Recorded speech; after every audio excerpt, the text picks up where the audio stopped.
Le regret, c'est qu'on a manqué un petit peu d'intensité à la fin, dû peut-être à la fatigue et puis à la chaleur, mais dans l'ensemble, le contenu est parfait. Mais bon, c'est vrai que cette défaite-là, bah, ça nous permettra aussi de continuer à travailler, de savoir que rien n'est encore acquis. Oui, on est champion d'Afrique, on venait de sortir de gagner le Brésil. Aujourd'hui, c'est un coup d'arrêt pour nous. Depuis, je crois, 9 ans, on n'avait pas perdu ici. C'est un cycle qui s'arrête. Et comme on dit, hein, chaque cycle, à un moment donné, ça s'arrêtera, si je peux parler de cycle.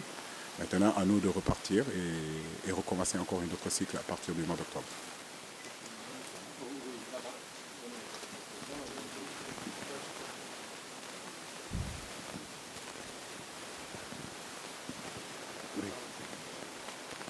Bonsoir, coach. Bonsoir. Vous avez convoqué deux latéraux gauche pour ce rassemblement, mais vous avez fait jouer Abdou Diallo au poste de latéral gauche. Quel a été vraiment... pensez-vous que c'est un peu un désaveu, désolé si le mot vous dérange un peu, de ne pas faire jouer ni Abdallah Ndour et ni Ismaël Diakob non plus. Et votre équipe a semblé beaucoup plus en place dans les premières 15 minutes lorsque vous jouiez en 3-5-2. Si je me trompe, vous pouvez me le dire. Après, vous vous êtes repassé très rapidement en 4-3-3 et l'Algérie a commencé à dominer le jeu. Pourquoi ce changement tactique si vif? Merci. Non, il n'y a pas eu de, il y a eu un changement tactique quand on a pris le but. On est passé effectivement avec Kouyaté derrière. Mais ça, c'est quand on a pris le but. Mais j'ai envie de dire que oui, sur les latéraux, comme je le dis, euh, j'ai décidé de faire jouer Abdou Diallo parce que justement, je voulais dans les sorties de balle, comme je le dis, que ce soit Niakate dans l'axe, Abdou Diallo un petit peu à gauche de Niakate et puis Koulibaly à droite. Et en réalité, on pouvait sortir les ballons avec Sabali à l'intérieur et puis Iliman et Sadio qui sont dans les extérieurs. C'est notre 4-3-3 position initiale, mais en réalité, on l'a transformé dans les sorties de balles. Et ces sorties de balles ont été plutôt bonnes parce qu'on a pu contrôler l'équipe algérienne qui venait très haut. On a trouvé des intervalles avec Idrissa, avec Pathé, avec Pape Matarsar et par moments aussi avec Iliman sur le côté et Sadio. Je pense que c'est ce que je disais tout à l'heure, le contenu a été plutôt bon sur le plan tactique. Moi, je suis satisfait du contenu que les garçons ont fourni. Maintenant, le football, comme je le dis, ça ne suffit pas que le contenu soit bon. Il faut être efficace dans les deux zones. Et malheureusement, aujourd'hui, on n'a pas été efficace, en tout cas une seule fois, parce qu'ils ne se sont pas procurés non plus des tonnes d'occasions par rapport à ce que nous sommes procurés en première période. Ils ont eu la chance et la qualité de mettre ce ballon-là, mais j'ai envie de dire que dans l'ensemble, tactiquement, ce que nous avons mis en place était quand même assez cohérent. C'est un 4-3-3, effectivement, position initiale, qui se transformait en 3-2-2-3. Voilà, j'ai envie de dire. Ok. Oui, Djibril. Djibril. C'est un peu compliqué pour toi.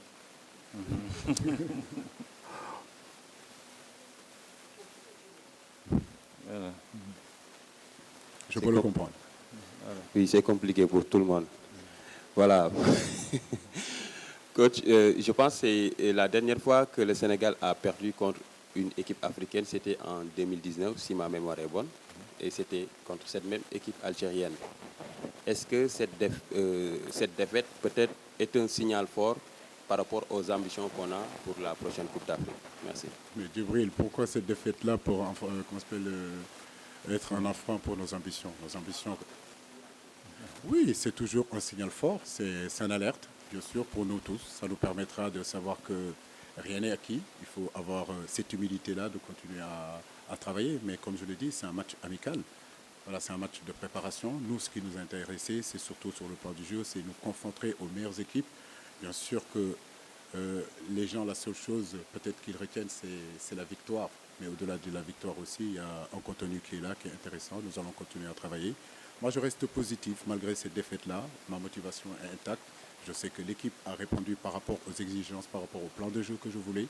Maintenant, comme je dis, on nous a manqué quand même un petit peu d'efficacité dans les zones importantes et surtout un petit peu par moment d'agressivité parce qu'à un moment donné, ils ont pris le dessus. C'est des axes de travail. Nous allons continuer sur ces sens-là. Donc plus d'agressivité et surtout plus d'efficacité dans les zones décisives. mais ça n'enlève rien du tout de nos ambitions. Et c'est à nous tout simplement de continuer à travailler. Merci. Nous prenons 2 autres questions. Oui, Aruna, le micro s'il vous plaît ici. Merci. Bonsoir coach. Bonsoir. Moi j'ai une question qui est relative un peu à l'état d'esprit. On a comme l'impression qu'à chaque fois que le Sénégal joue contre certaines équipes du Maghreb, ils arrivent à faire sortir les joueurs sénégalais de leur match. On l'a constaté sur ce match, aussi amical soit-il, des joueurs de la trempe de Sadio Mané, malgré leur expérience, Gana Gueye, ont eu à s'énerver, à passer leur temps peut-être à un moment donné à parler à l'arbitre. Est-ce qu'il n'y a pas un travail à faire à ce niveau-là pour cette équipe du Sénégal qui n'arrive pas à sortir de ce genre de situation?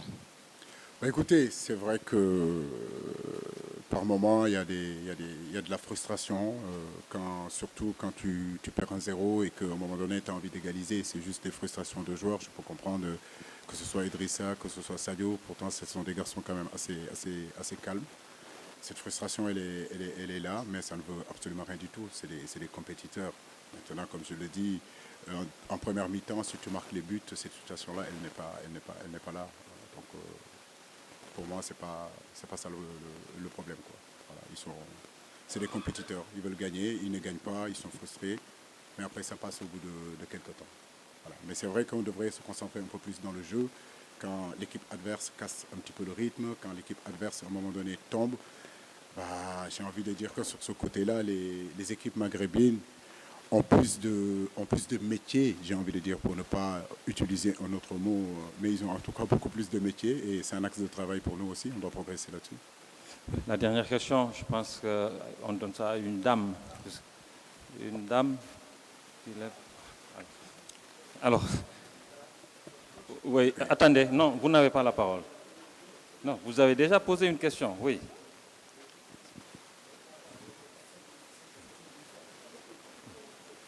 S'il vous plaît, après, je vous donnerai la parole. Je vous donnerai la parole après. Allez-y d'abord. Allez-y. Allez, merci. s'il vous plaît. Allez-y. Aya, allez-y. Alors, coach, moi, ma question, d'ailleurs, hier, on vous a interpellé sur cela. Idrissa Gana Gueye était à vos côtés. Vous avez plus insisté sur le collectif. Mais cette fois-ci, avec l'absence de deux joueurs cadres, comme Ismaïla Sarr, mais aussi Boulaye Dia, est-ce que ces individualités ne vous ont pas manqué cet après-midi, ce soir? Bah, écoutez, quand on perd un match, on peut toujours penser qu'il manque un joueur ou il manque quelqu'un. Mais en réalité, moi, j'ai 24, 25, 26 très très très bons joueurs. On a constitué une équipe avec des doublures et parfois même dans certains postes, on a trouvé des triplettes. Aujourd'hui, tous les joueurs qui viennent dans cette équipe nationale-là, ce sont des garçons qui ont de la qualité. Ismaïla Sarr, on le connaît. On sait que dans son style de jeu, effectivement, aujourd'hui, on peut imaginer qu'il nous a quand même manqué parce qu'à un moment donné, on a manqué un petit peu de percussion. Ismaïla, c'est un joueur de percussion. Iliman, c'est un joueur souvent qui rentre à l'intérieur. C'est deux profils différents, mais deux profils intéressants aussi. Et je crois que, je le dis et je le répète, si on avait marqué ce but-là, si on avait poussé ce petit ballon qui traîne dans les buts, toutes ces questions-là, on ne se les poserait pas. Mais je comprends qu'on se pose ces questions-là d'une absence d'Ismaïla Sarr, ou bien une absence de Boulaye Dia, ou une absence, par exemple, de Pape Gueye ou d'un Nampalys Mendy. Mais en réalité, le groupe qui était là était quand même assez compétitif et ils avaient des qualités aussi. Coach, Jamel Belmadi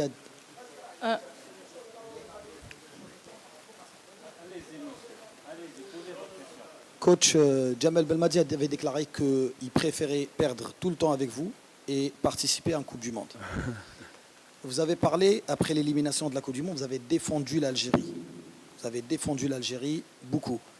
Pensez-vous que cette Algérie, avec ce niveau, mérite d'être en Coupe du Monde? Au moins pour la prochaine. Merci.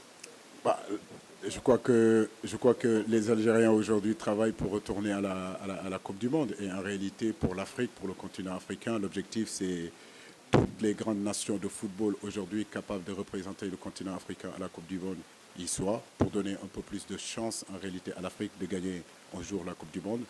Bien sûr qu'on peut imaginer que l'Algérie ne pas aller en Coupe du Monde, ça donne aussi des chances, si vous voulez, ça limite ça diminue les chances de l'Afrique de gagner la Coupe du Monde. L'objectif pour nous, c'est d'y aller en réalité avec toutes les meilleures équipes africaines pour justement bien défendre. Oui, si vous me posez la question, est-ce que l'Algérie mérite, c'est ce que je leur souhaite, en tout cas pour cette prochaine Coupe du Monde. Dernière. Oui. On a beaucoup de dernières questions. Voilà. Mais cette fois-ci, ce sera la toute dernière. Oui, allez-y, D'accord. madame. Merci, Cara. Coach, l'autre jour en conférence de presse, vous aviez dit que ce match contre l'Algérie servait de test en perspective de la préparation de la Coupe d'Afrique des Nations 2023. Aujourd'hui, si vous aviez à refaire aujourd'hui par rapport à certains postes, qu'est-ce qu'il y a à rectifier dans cette équipe du Sénégal? Merci. Mais je le dis, l'efficacité, être un peu plus tueur, je le dis, dans la zone offensive, c'est clair et net, et être un peu plus tueur aussi dans la zone défensive. Et comme je le dis, si vous regardez la physionomie de ce match-là, on a quand même maîtrisé notre sujet. Et je l'ai toujours dit, contre l'Algérie, l'Algérie ne nous a jamais véritablement dominés. Devant ses supporters, très évidemment, tout le monde connaît le peuple sénégalais, très fraternel, très amical, très bienveillant envers tout le monde. Mais bien sûr, derrière son équipe, dans ce climat avec un peu d'humidité. Donc tous les aléas finalement de ce qu'on va retrouver à la prochaine CAN. Donc rien à dire, c'est vraiment on a absolument reçu tout ce pourquoi nous sommes venus. Oui, Pape Djibril. Ah bon? Ah, il y a quelqu'un d'autre qui a... Oui, Anta du journal Stade. Coach, hier j'étais à l'aéroport. Je vous ai posé une question, vous demandez que vous voulez garder l'avantage sur Aliou Cissé. Aujourd'hui, vous l'avez confirmé. Quelle est votre recette? Parce que quand même 3, c'est beaucoup. Ouais, j'ai envie de dire que c'est presque anecdotique. Je vous assure, c'est pas de la langue de bois. C'est vraiment anecdotique.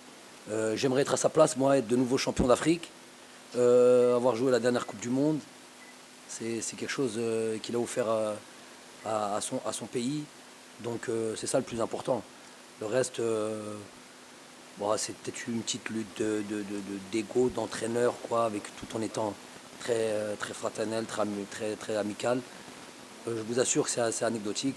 Le plus important, c'est effectivement cette victoire. Elle compte pour cette équipe d'Algérie je ne vais pas dire en complète reconstruction, mais avec quand même l'avènement de nouveaux joueurs et de jeunes joueurs qui comptent leur 2e, 3e, 4e sélection. Donc ça, c'est la chose sur laquelle qui m'importe. Et donc voilà, c'est une accélération à vitesse grand V de l'apprentissage ici dans le football africain contre la meilleure équipe. Voilà. Comment? On n'a pas le temps de partir, on a l'avion à prendre. Et je sais, je connais Aliou et il me connaît. Je sais que après des matchs comme ça, tendus, et notamment il aurait voulu gagner absolument devant son peuple et devant tous ses supporters. Je sais que c'est pas la chose qu'on a envie de faire, mais tranquillement, vraiment, il n'y a vraiment pas de souci. Cette équipe du Sénégal a vraiment de beaux jours devant elle. Et Inch'Allah, qu'on se retrouve à la prochaine CAN finale, c'est possible. Au suivant. Voilà, bonsoir tout le monde. Merci Cara. Je suis là. Coach. Oui, je suis il y a là. beaucoup de gens qui lèvent la main, c'est pour ça. Okay. Voilà, c'est ça. Donc, toutes mes félicitations. Tout à l'heure, on a vu une très belle opposition. L'équipe algérienne est restée debout face aux assauts des Lions pendant presque 90 minutes. Vous avez su gérer pour marquer sur un fait de jeu. Est-ce que cette défaite ne doit pas être prise comme leçon pour l'équipe sénégalaise qui doit peut-être revoir ses ambitions pour la prochaine CAN? Merci. J'aurais pas la prétention de penser à la place d'Aliou, savoir ce qu'il doit faire avec cette équipe. Il a maintenant déjà fait beaucoup de très belles choses avec cette sélection. Donc ce serait vraiment manquer de respect à ce grand coach, avec le travail qu'il fait avec cette sélection. Mais si vous voulez parler purement technique, moi j'ai vu une équipe, certes, on avait évidemment un plan, on sait qu'il ne faut pas trop s'ouvrir, complètement s'ouvrir, cette sélection avec tellement de bons joueurs et tellement d'automatisme. Mais pour autant, j'ai vu aussi, et c'était aussi le plan, il ne s'agissait pas de subir, et c'est pas ce qu'on a fait. Donc on s'est pratiquement donné coup pour coup des situations d'un côté du Sénégal, des situations aussi chez nous qui auraient pu faire mouche aussi. Peut-être avec voilà, le fait de jouer à l'extérieur, c'est un petit peu différent. Moi, j'espère que tous les supporters, que nos deux peuples, je suis sûr qu'ils ont apprécié cette bonne bataille, vraiment dans le fair play le plus total, mais dans l'engagement aussi le plus total. Et c'est ça ce qui est le plus intéressant dans le football. Félicitations pour la victoire, c'est tout du quotidien sportif compétition. Oui, il y a les camarades. Oui. Vous pouvez vous asseoir, s'il vous plaît. Oui. D'accord. Désolé. Bon, aujourd'hui, on a découvert un grand gardien, Anthony Mandrea. Il a fait un super match. Est-ce que c'est la seule satisfaction? Bon, tous les joueurs se sont donnés à fond. Est-ce que pour vous, c'est la plus grande satisfaction de la sélection nationale dans ce match? Non, c'est pas la seule satisfaction. Comment on peut dire ça? Non, j'ai bien précisé, il y a d'autres satisfactions. La plus grosse. J'ai bien précisé.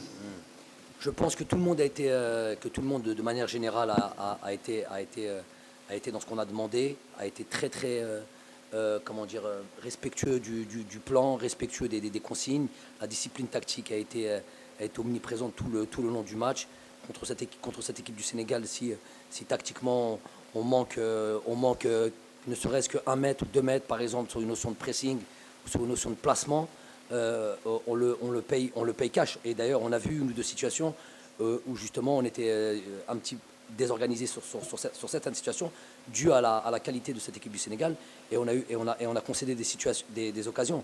Donc, mais dans l'ensemble du match, je vois une équipe algérienne qui a été très organisée, très disciplinée, et qui a peut-être maintenant, si vous me dites Anthony a dû œuvrer et faire entre guillemets des parades ou c'est son travail à la Koulihal, mais en même temps, oui, c'est vrai que c'était aussi pour lui, comme pour par exemple Fares Cheibi qui a été mettre ce but, c'était aussi pour eux un match très très très important, parce qu'on joue contre la plus grosse équipe d'Afrique.